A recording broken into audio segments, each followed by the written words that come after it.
Hello and welcome to the first video of what I hope will be many videos here at Ready Steady Cosplay. My name is Rosie and today we are making an 18th century shift. I'm using the Simplicity pattern 8162. So let's begin. I start by cutting out all the necessary pieces in my size. Be sure to check sizings on the packet because it can vary between countries. I'm using a white cotton bedsheet from my stash that I acquired from a jumble sale many years ago. Thrifting and charity shopping is always so helpful because you find everything you need for cheap and it's just great.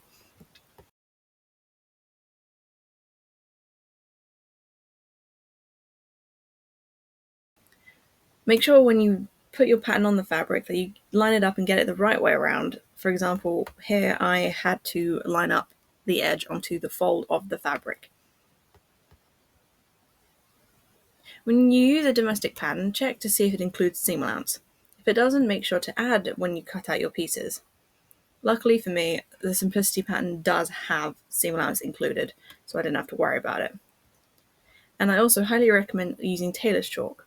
It is a non-permanent way of making marks on your fabric.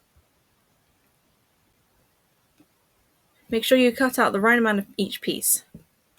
Like here for the gusset, I have to cut out 4 pieces, which is 2 for each arm. If you're just starting out in your sewing journey, I highly recommend that you invest in a decent pair of fabric scissors and have a separate pair of scissors for paper. That way you don't blunt the fabric scissors.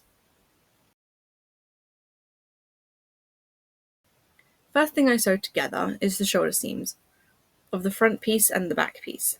Pin it and sew it right sides together.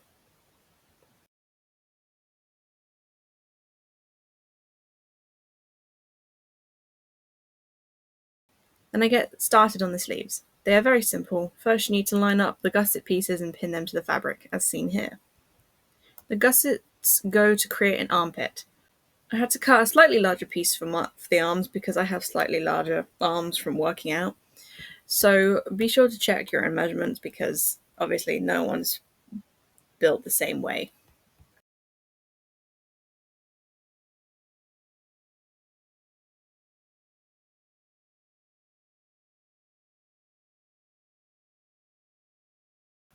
Once pinned, sew them into place.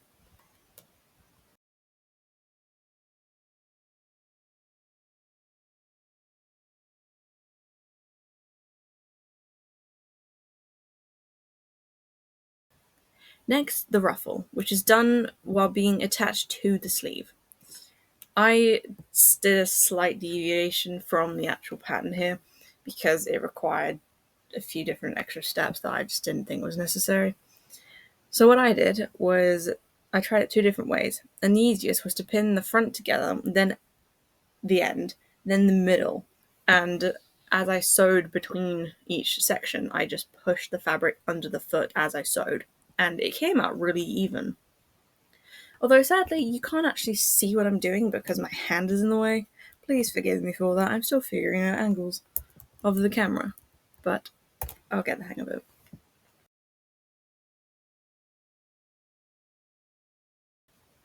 After that, I pin the top edge of my sleeve to the main body of the shift.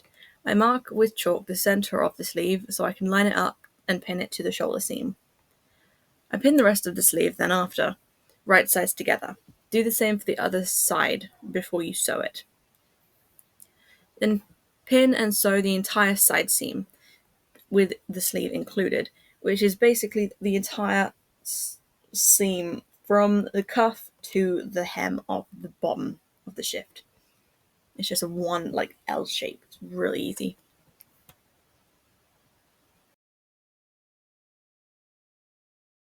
Once that is done and the shift is fully constructed, we can hem the bottom.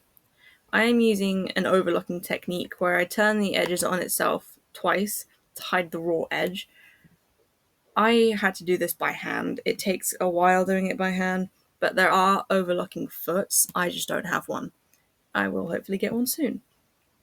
Because if you do have an overlocking foot, you just feed the fabric through it and it turns it for you, and it's really helpful. Instead of using the white cotton bedsheet that I have for the shift for the ruffle of the trim neckline, I am using an actual trim. I started by pinning the trim to the neckline not right sides together on top, so that once it's sewn I can cut it to the right length and turn it inward and create a channel for the drawstring, as you can see here. I sewed the channel down by hand, and I didn't film this because it was very complicated and quite fiddly, so this was just easier for me to do. Here I am showing the sleeves. Once the sides were sewn, I hand sewed the edge of the ruffle. I again didn't record this, but I had to hand sew, and I used the same overlocking method as the hem. The drawstring is currently a thick piece of embroidery thread. I didn't have anything else on hand, and I will likely change this in the future when I have something more appropriate.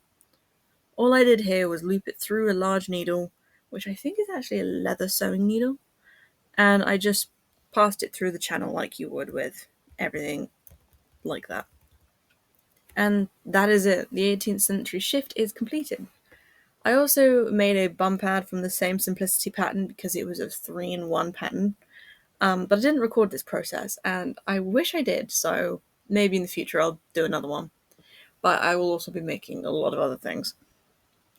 This was a very fun thing to make this shift, and I'm very happy with how it turned out. It fits perfectly, and was a great project for me to do for my first video, and also, my gap year, because I'm hoping to go to university later. I highly recommend this project for someone who may be getting into historical sewing, or even just sewing in general, because it's very straightforward and easy, and as the brand name is, simple.